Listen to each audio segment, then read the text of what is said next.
Namaskar student, welcome back to another lecture. So we are studying magnetic field in matter. So in this series of lectures, uh, I have discussed the basic concept of bound current, volume bound current, surface bound current, and calculated the magnetic vector potential inside matter and then magnetic field inside a matter. Then in my previous lecture, I have introduced the Ampere's law in matter, then a given concept of a new magnetic field vector H. So in this in the connection of those lectures, so in today's lecture, I will demonstrate a numerical problem which is based on the Ampere's law in a matter. Okay, so I will try to calculate magnetic field vector H inside and outside cylinder using Ampere's law. So this Ampere's law earlier I have also used to calculate the magnetic field vector B in cylinder, in plain sheet, or in a straight wire, long straight wire. I have done this calculations. So here what different I will do, I will calculate, but there what we have done, we have learned to calculate magnetic field vector B inside and outside cylinder, means above and below the plane sheet, or due to a long straight wire. But in this lecture what we will do different, that we will try to calculate and try to learn magnetic field vector H due to a material which is magnetized. Okay, so problem, this I have taken this problem from Griffith. So that is a long copper wire, a long copper rod of radius r carries a uniformly distributed free current I. Okay, find the magnetic field vector H. Remember, this is different from B. Find the magnetic field vector H inside and outside the rod. So this I have taken from the Griffith. So if you see, in order to solve such problem, so if you go back to my previous lecture, that is theory part of that Ampere's law. So there I have derived the Ampere's law, and first I have calculated the magnetic field inside a matter, and that was means by counting all the microscopic dipoles, and then up to the microscopic level, and then we have find out the magnetic field B, and then we have seen that magnetic field B of a magnetized material that can be written as a that is in terms of magnetization, and then we have taken curl of B. So we have seen that curl of B, that was equal to mu 0 Jm, where Jm was the magnetization current.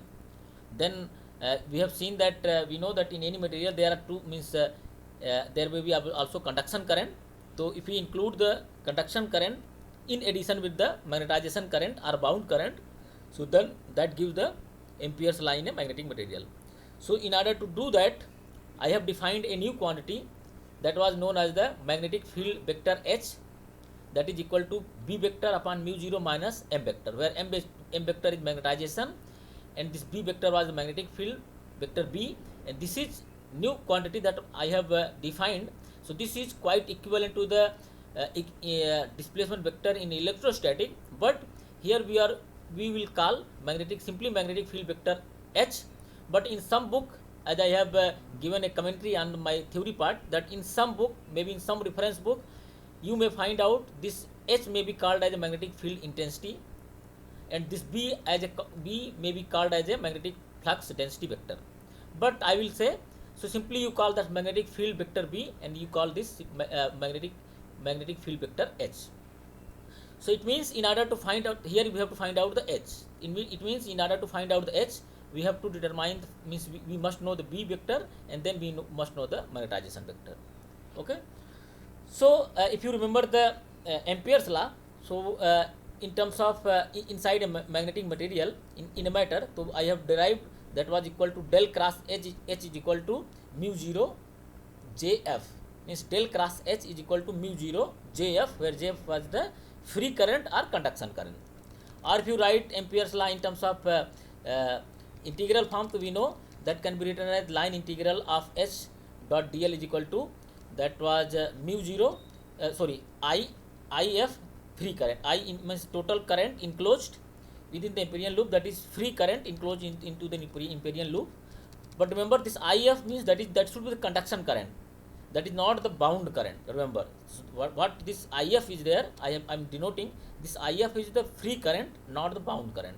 And if you go back to the problem, so it is given that long copper wire, copper rod of radius r carries a uniformly distributed free current. Means free current is given, and this free current is distributed uniformly within the material. Remember, so this is not bound current. Remember, this is not a bound current, this is a free current, and this free current is uniformly distributed within the material. So let us consider we have a cylindrical rod. Here I have shown, okay, of radius r. If you draw the diagram, this is H is equal to B vector upon mu 0 minus M. It means this H vector will be in the same direction of the B vector, okay, and but here this M vector is minus 2 and opposite to the M vector, because M have minus sign. Or we can write this H plus B vector will be equal to H plus M vector will be equal to B vector upon mu 0. That means the magnitude of B vector will be much larger than the H vector plus and M vector, because that is the this H plus M, so that is giving the B, okay. But the direction of H vector and B vector will be in the same direction, but the direction of M vector will be opposite to the H and B. So that what I have shown. If you see that the larger circle I have drawn, this circular arrow, so this is showing the direction of magnetic field vector B and the magnitude also. So the larger means larger magnitude. And then I have drawn the magnetic field magnetization vector B, magnetization vector M, sorry. So that is in opposite to the B vector, but smaller than the magnitude of the size of this M vector, that is smaller than the B vector. And if you go again, you see, so I have drawn H vector, which is in the direction of B vector, but it is much smaller than the B vector and M vector, so that is H vector, okay.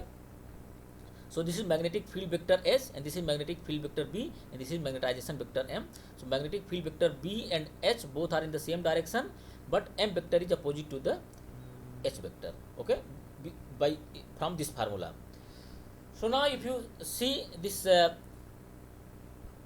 copper rod, so this is obviously a solid rod, okay. So if you try to understand this problem, so because this rod is uniformly distributed with free current, so that means obviously this rod have some bound current and surface current also along with the free current. Obviously this rod have some bound current and surface current along with the free current, okay. So if you try to understand this problem, so 1 minute. So we know that if you see the copper in periodic table, so copper, the behavior of copper in terms of magnetization, if you see, so when you apply the magnetic field in copper, so because copper is a weakly magnetized material, so what will happen when you apply the magnetic field? So whatever dipoles are present within this copper, they will try to align opposite to the direction of magnetic field, okay, as we have learned in my introductory lecture of the magnetic field in matter. Then that shows that the bound current running, obviously I have denoted this is free current which is running in the copper wire, and I have denoted JB and KB. JB is associated with the bound current density, okay, within the copper wire, copper rod. In this KB is the surface bound current density, okay. So if you see one current, obviously out of this surface bound current density and volume bound current density, obviously one current will be parallel and another current should be opposite. So if you see here, so this bound current within the material, that is flowing opposite to the direction of free current, and the surface current is flowing into the same direction of the surface current density. And this the anti-parallel current which is flowing anti-parallel to the free current, that is because of the volume bound current density which is flowing from into minus z direction from up to downward direction, and then this current becomes that flowing into the along the parallel to the free current along the surface of the rod, that is the surface current density. Okay. So now in order to calculate the magnetic field vector H, because we are given to the free current, so we no need to worry about the volume bound current density and surface bound current density, because we know the Ampere's law provide an opportunity inside a material that we can write the directly, that is line integral of H dot dl is equal to I free current. It means if we know the free current, we can calculate the H vector, and we have to find out the H vector.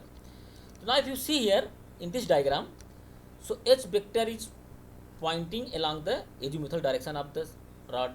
Okay, and if you see the magnetic field vector B, so magnetic field vector B is also pointing along the azimuthal direction, and if you see the free current displacement vector, here we have H dot dl. So in order to apply the Ampere's law, we must know what is the direction of H vector and dl vector. So displacement vector, if you see, so displacement vector that is perpendicular to the current flow, current is flowing along the z direction, so displacement vector will be also along the azimuthal direction. Okay, that means this displacement vector is also circulating across the wire. Okay, so it means H vector and dl vector both are circumferential in nature and are in the same direction.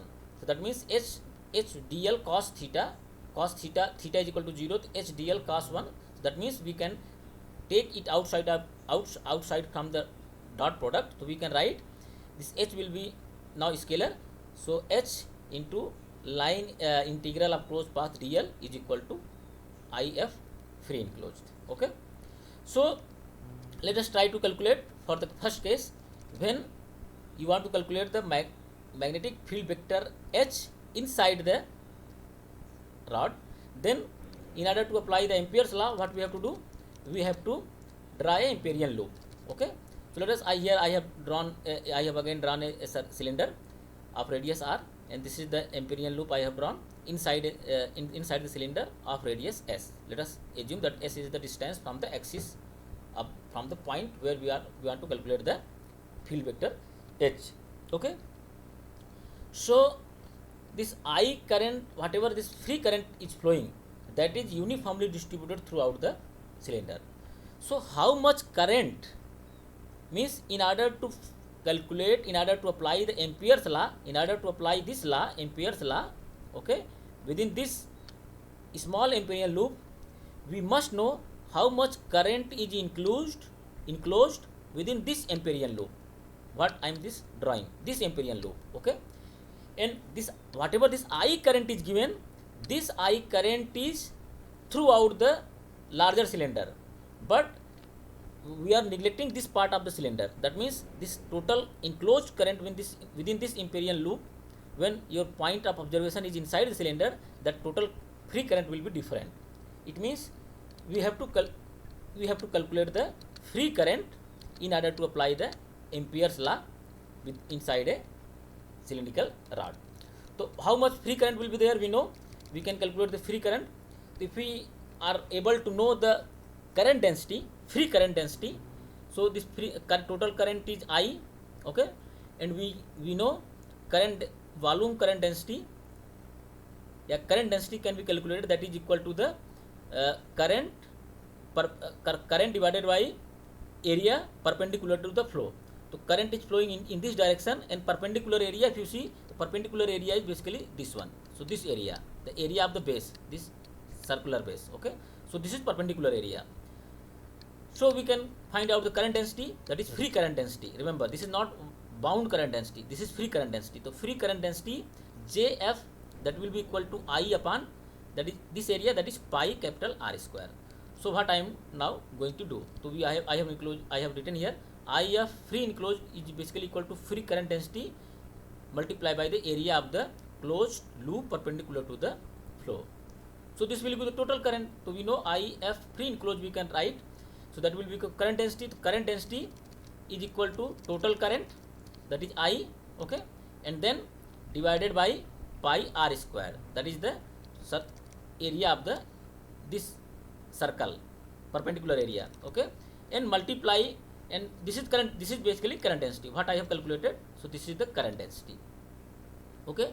So this is JF, we can say this is JF, that is free current density, okay. But we have to calculate total current within the Amperian loop. So then it means we have now current density, if we multiply again area of this Amperian loop, so that will give the current total enclosed, free current enclosed within the Amperian loop. So that what I have done, that is pi s square, that is the area of the this circle, okay, perpendicular to the flow. So that is giving the total free current enclosed within the Amperian loop, okay. I hope you understood. So now we can apply the Ampere's law. So if you apply the Ampere's law, so that is line integral of closed path h dot dl is equal to I free current, that is enclosed current.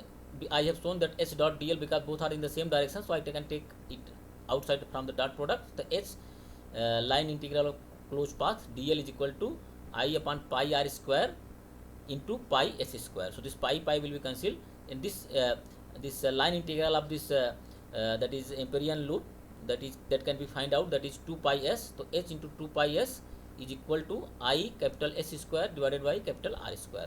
So this s will be cancelled out. So what we will get, that h is equal to 1 upon 2 pi I s upon R square, and we have learned that this is the magnitude of the h vector within the this cylindrical rod, and we know that we can write in terms of vector because this s vector is circumferential in nature, that is along the 5 directions. So the s vector will be equal to 1 upon 2 pi r square I into s, that is 5 unit vector. That is when s is less than, or that is when you are calculating the field vector h inside the rod, okay.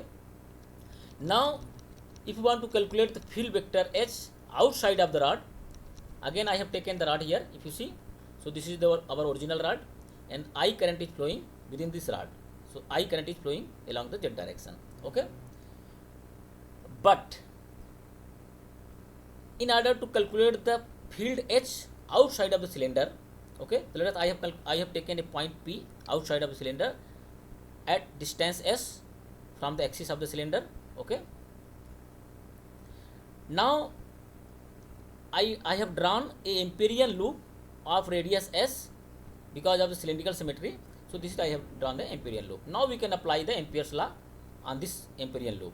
So that is line integral h dot dl is equal to IF enclosed.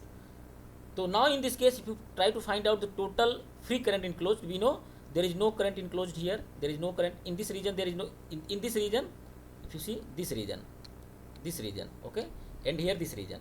So this region there is no current, only current is flowing along this region, that is our original cylinder, okay. The current is flowing, whatever current is flowing, that means total current enclosed. Now new Amperian loop, that is equal to the free current, whatever current is flowing into in the rod, okay. So as earlier I have discussed, this h and dl both are in the same direction. So h line integral dl is equal to, that is IF, that becomes now total free current enclosed within the Amperian loop, that becomes I, that is total current given in the problem, that is I. H dot this circumference of the cylinder, that is 2 pi s into I. So h is equal to I upon 2 pi s. So h vector can be written as I upon 2 pi s, phi unit vector. So this should be phi unit vector, okay. So this should be phi unit vector. I forget to write, this is phi unit vector. So this is the magnetic field, okay. So magnetic field vector h when your point P is outside of the cylinder. So here if you see, that is h is inversely proportional to 1 upon s. When you find out the magnetic field inside the cylinder, so here h is directly proportional to s. So that is the difference, means h vector, how it is changed when you are measuring point inside or outside. So inside that h is directly proportional to distance, and outside it is inversely proportional to distance. Okay. Now let us say we know that for S is, let us say, point of observation of field H is greater than R, means outside of the cylinder. So we know that outside of the cylinder there is no matter, means here if you see there is no, in this space there is no matter, in this space there is no matter, that is empty space.